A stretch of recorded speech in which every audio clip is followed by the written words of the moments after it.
Hello friends, good evening.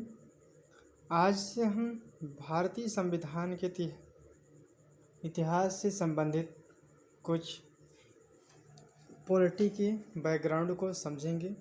इसके अंतर्गत हम भारतीय संविधान को अच्छे से समझेंगे और इसके बाद हम 1919 यानी भारत शासन अधिनियम मॉन्टेग्यू चेम्सफोर्ड सुधार अधिनियम के विषय में पढ़ेंगे।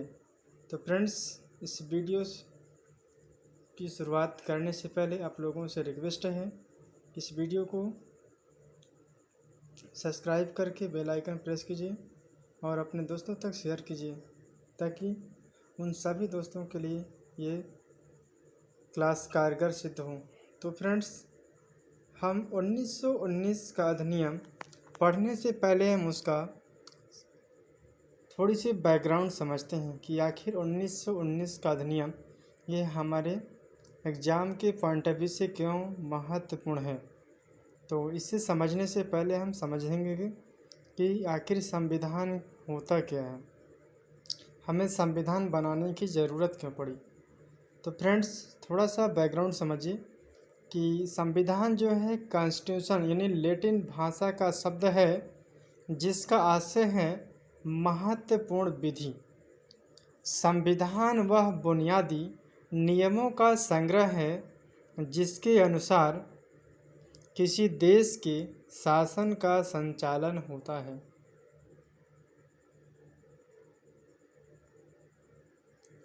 किसी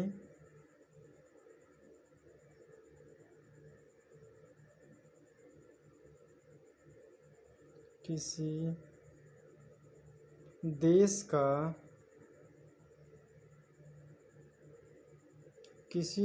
का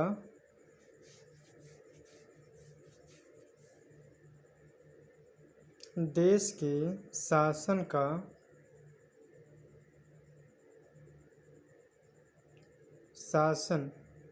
का संचालन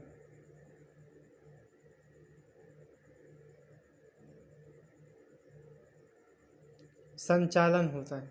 सिंपल भाषा में हम समझेंगे कि संविधान वह बुनियादी नियमों का संग्रह है जिसके अनुसार किसी देश के शासन का संचालन होता है, उसे हम संविधान कहते हैं। तो संविधान बनाने की प्रक्रिया आधुनिक संविधान का सबसे महत्वपूर्ण स्रोत माना जाता है।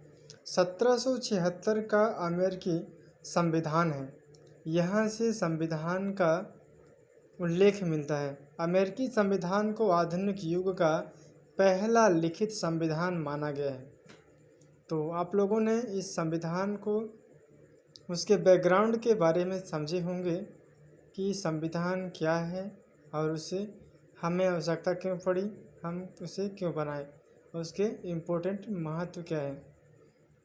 सिंपल भाषा में समझिए कि उदाहरण के लिए कि किसी समाज या देश के कार्यों को चलाने के लिए उन नियमों या कानूनों की आवश्यकता होती है। उसे हम जिस प्रकार हम किसी कार्य को करने के लिए नियम या कानून की सहारा लेते हैं, उसी प्रकार एक बहुत बड़े समुदाय यानी देश को चलाने के लिए हमें उन नियमों का सहारा लेना पड़ता है। अब हम समझेंगे कि संविधान की ऐतिहासिक पृष्ठभूमि क्या रही है। तो संविधान की ऐतिहासिक पृष्ठभूमि यह है कि 31 दिसंबर 1600 को गठित अंग्रेजी ईस्ट इंडिया कंपनी ने भारत में व्यापार करने के लिए आई। ईस्ट इंडिया कंपनी धीरे धीरे यहाँ की शासक बन बैठती है और वहाँ पर ब्रिटिश अधिकारी जो थे कि ईस्ट इंडिया कंपनी द्वारा व्यवस्थित शासन के शुरुआत में 1773 यानी रेगुलेटिंग एक्ट के माध्यम से उन्होंने शासन प्रशासन में कार्य करने के लिए प्रेरित हो जाते हैं। थोड़ी सी बैकग्राउंड हम समझते हैं कि ब्रिटिश सरकार की हमारे इंडिया में उनका प्रवेश कैसे हुआ। तो उनका प्रवेश शासन करना नहीं था, उनका प्रवेश पहले व्यापार के उद्देश्य से आए थे और वहाँ आकर भारत में वहाँ की हर एक किसान मजदूर हर एक वर्ग से जाकर वहाँ की ऐतिहासिक कार्यशील एवं प्रगतिशील कुटीर उद्योग सभी के बारे में उन्हें अच्छे से नॉलेज था। इस कारण अंग्रेज वहाँ पर सारी जगह घूम घूम कर अपने व्यापारियों का फैक्ट्री स्थापित करने लगे और स्थापित करते करते एक समय ऐसा आया कि वहाँ पर ब्रिटिश भारतीयों का अधिकार होने लगा और वहीं पर हमारे किसान हों या मजदूर हों या फिर सैनिक, उनका शोषण करना वहीं से प्रारंभ कर देते हैं। और तो शोषण करने का माध्यम बनाया कि 1700 रेगुलेटिंग एक्ट, इन्हीं नियमों के माध्यम से अंग्रेज़ों ने हमारे भारत पर कुटीर उद्योग एवं वहाँ पर कार्य करने वाले प्रगतिशील एवं कर्मशील श्रमिक वर्गों का शोषण की शुरुआत हो जाती है। तो इस प्रकार ये रहा संवैधानिक इतिहास हमारे इंडियन कॉन्स्टिट्यूशन का। अब हम समझेंगे कि हमारे पीएससी के इम्पोर्टेंट कौन कौन से हैं। ये तो रहा बैकग्राउंड, लेकिन आयोग के द्वारा यहाँ पर मेंशन किया गया है 1919 एवं 1935। पहले 2020 से लेकर 24 तक सिलेबस में मेंशन था, लेकिन 2024 में जैसे ही सिलेबस चेंज हो जाती है तो इन पार्टों को हटा दिया गया है। लेकिन हम ऐसा नहीं करेंगे कि उन पार्टों को हम छोड़कर आगे बढ़ेंगे। उन प्रश्नों को भी आप लोगों को पढ़ना आवश्यक है, क्योंकि आयोग कभी न कभी एक प्रश्न ज़रूर पूछ सकता है, तो इसलिए उन प्रश्नों को ध्यान में रखकर चलिए। तो हम यहाँ से क्लास को स्टार्ट करते हैं, अपने मेन पॉइंट पर समझते हैं। 1919 यानी भारत शासन अधिनियम मांटेंगी चेम्सफोर्ड सुधार के नाम से जानते हैं। 1919 के अधिनियम से यहाँ 1919 यह मुख्यतः प्रांतों में द्वैध शासन के रूप में प्रारंभ होती है और यहाँ के जनक माने जाते हैं लियोनस कार्डिनस को माने जाते हैं।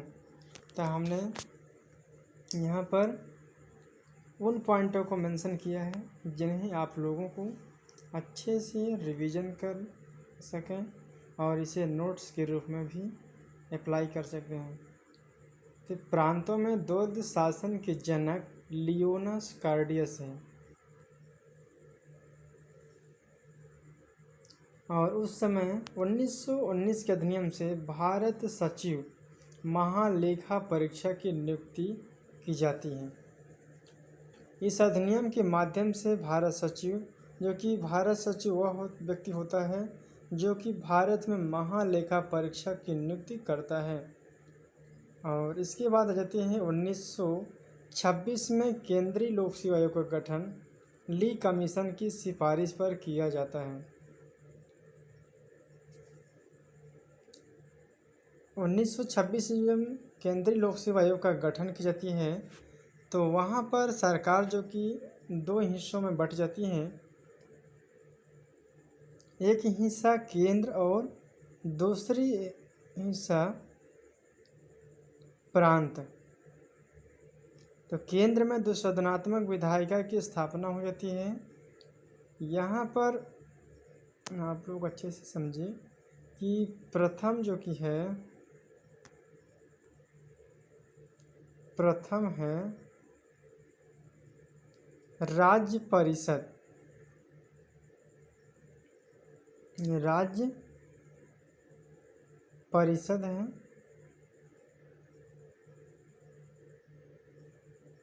और दूसरा है केंद्रीय विधानसभा। दूसरा है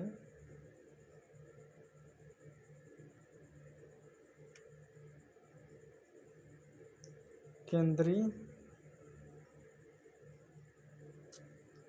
विधान परिषद। केंद्रीय विधान परिषद।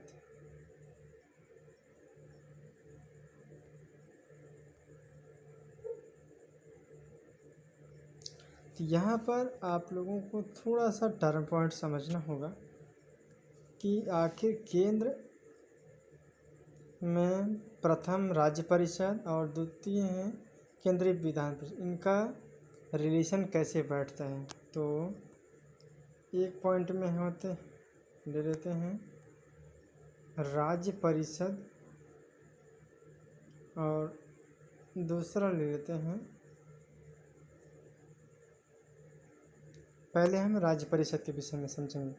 तो राज्य परिषद, इसमें सदस्यों की संख्या होती है 60, जिसमें से 34 निर्वाचित होते हैं, 34 निर्वाचित होते हैं और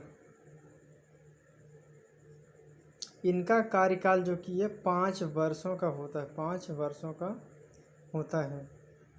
इन टर्म पॉइंट को आप लोग अच्छे से समझते हुए चलेंगे, तभी आप लोगों को समझ में आएगा कि राज्य परिषद के अंतर्गत सदस्यों की संख्या 60 होती है, जिसमें 34 निर्वाचित होते हैं एवं उनका कार्यकाल 5 वर्षों का होता है। अब हम देख लेते हैं केंद्रीय विधान परिषद की। केंद्रीय विधान परिषद के अंतर्गत में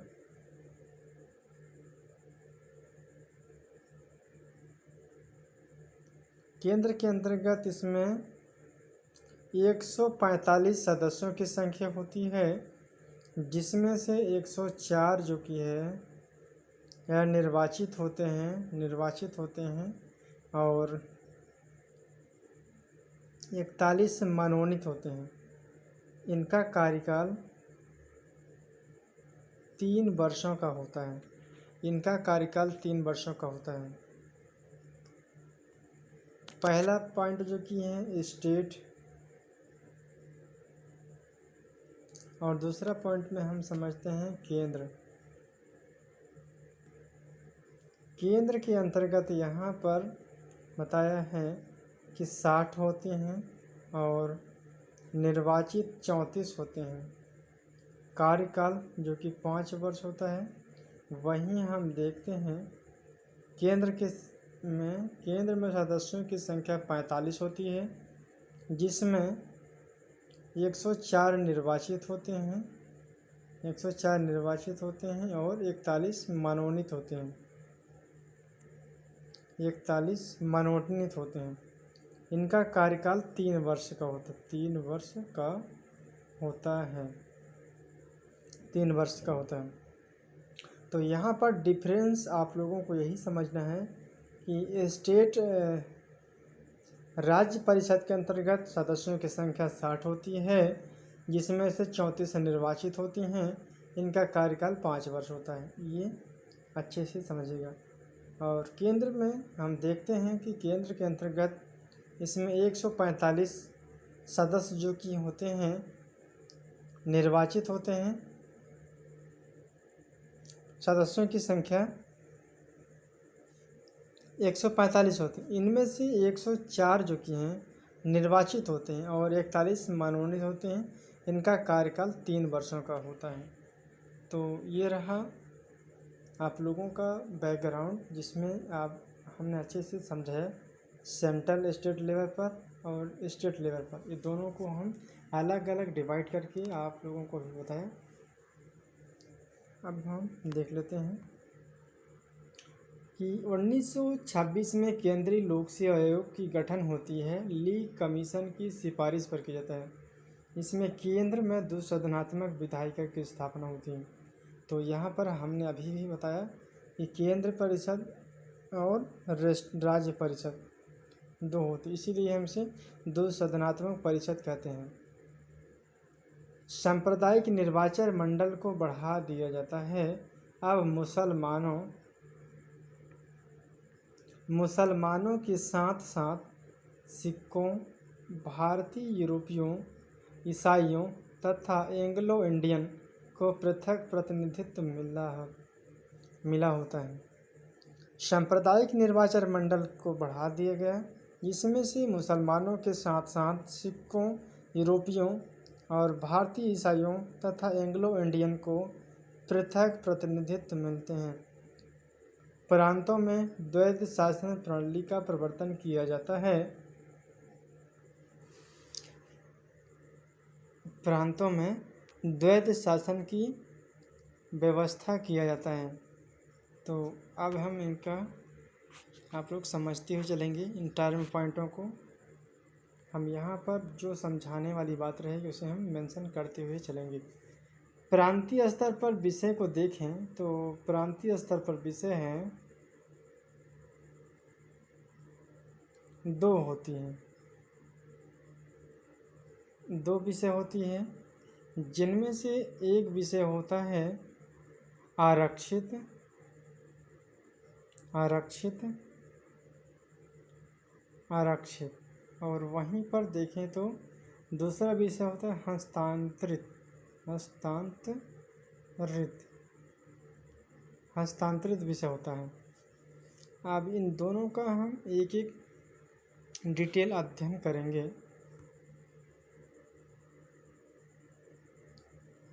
आरक्षित विषय का प्रशासन जो कि गवर्नर अपनी कार्यकारी परिषद के माध्यम से करता है, जबकि हस्ताक्षरित विषय का प्रशासन प्रांतीय विषयों के माध्यम से करता है। भारत में लोक सेवा आयोग का गठन का प्रावधान किया जाता है और इसी उद्देश्य के माध्यम से ही भारत में उत्तरदायी सरकार की स्थापना होती है। तो यहाँ पर यदि पीएससी 2025 के अंतर्गत प्री में पूछा जाएगा कि किस अधिनियम के तहत भारत में उत्तरदायी सरकार की स्थापना होती है, तो आप लोगों को मेंशन करना होगा, वहाँ पर सही टिक करना होगा कि 1919 के अधिनियम में भारत में उत्तरदायी सरकार की स्थापना होती है और यह अधिनियम 1921 से लागू हुआ है। प्रांतों में द्वैध शासन प्रणाली का प्रवर्तन किया गया। भारत में एक लोक सेवा आयोग का गठन किया जाता है। यहाँ पर उत्तरदायी सरकार की स्थापना होती है और यह अधिनियम 1921 से लागू होता है। इसके अंतर्गत केंद्रीय व प्रांतीय विषयों को पृथक कर राज्यों पर केंद्रीय नियंत्रण कम किया जाता है।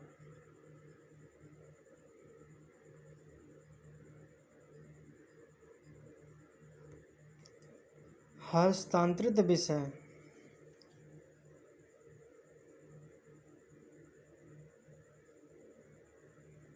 इसमें दो पॉइंट होते हैं,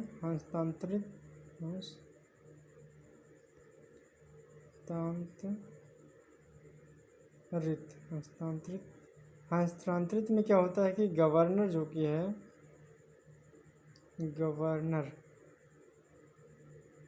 गवर्नर जो है कार्यपालिका परिषद की सहायता से कार्य करता है। गवर्नर का शासन होता है, वह उन मंत्रियों की सहायता से कार्य करते हैं, जबकि आरक्षित विषय में गवर्नर कार्यपालिका परिषद की सहायता से कार्य करते हैं। इस अधिनियम के द्वारा ही प्रत्यक्ष निर्वाचन व्यवस्था की प्रारंभ हो जाती है। और यहाँ पर देखें तो वायसराय की कार्यकारी परिषद के 6 सदस्यों में से एक कमांडर इन चीफ को छोड़कर 3 सदस्यों का भारतीय होना आवश्यक हो जाता है। इस अधिनियम में 8 प्रांतों में विधान परिषद का गठन किया गया है, जिसमें से संपत्ति है, कर, शिक्षा के आधार पर सीमित संख्या में लोगों का मताधिकार प्रदान किया जाता है। तो यहाँ पर एक और टर्म पॉइंट बन जाता है कि आयोग के द्वारा पूछा जाता है कि मताधिकार का अधिकार किन्हें मिलता है। तो यहाँ पर हम देख लेते हैं कि कैसे प्राप्त होता है मताधिकार। तो यहाँ पर मेंशन किया गया है संपत्ति के आधार पर, संपत्ति के आधार पर, इसके बाद फिर कर के आधार पर, कर है, शिक्षा है,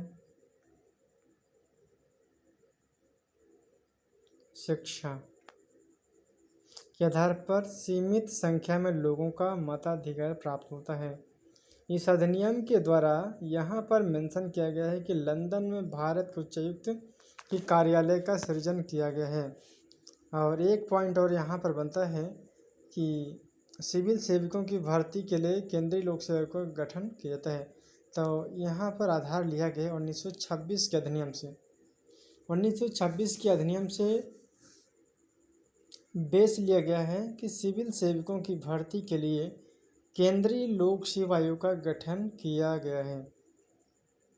इसमें से पहली बार केंद्रीय बजट को राज्यों के बजट से अलग कर दिया गया है, जिसमें से राज्य विधान परिषद विधानसभाओं को अपना बजट स्वयं बनाने का अधिकार होता है। यहाँ पर हमने मेंशन भी किया है कि पहली बार केंद्रीय बजट को राज्यों के बजट से अलग कर दिया गया है। इस अधिनियम के द्वारा वैधानिक आयोग का गठन किया गया है। इसमें से साइमन आयोग 1927 में आ जाते हैं। और वहीं पर देखें तो भारत शासन अधिनियम 1919 के अंतर्गत भारतीय विधायिका का अंतिम निर्वाचन 1945 में किया जाता है।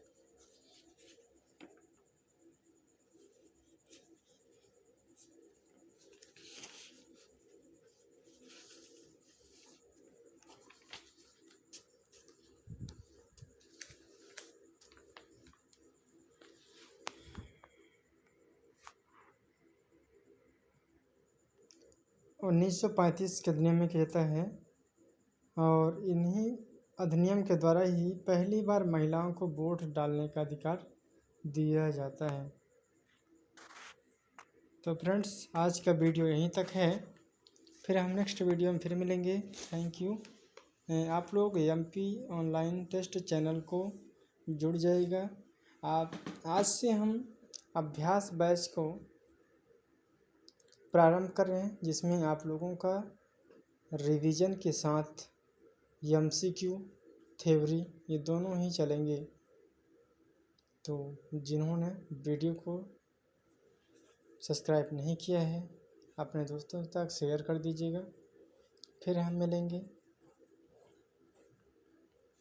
अभी तो क्लास रेगुलर नहीं चल पाएगी, लेकिन हमने कोशिश की है कि 20 अक्टूबर तक में ये क्लास लगातार कंटिन्यू चलती रहेगी आपके एग्ज़ाम तक। चलिए, थैंक यू सो मच। जय हिंद, जय भारत।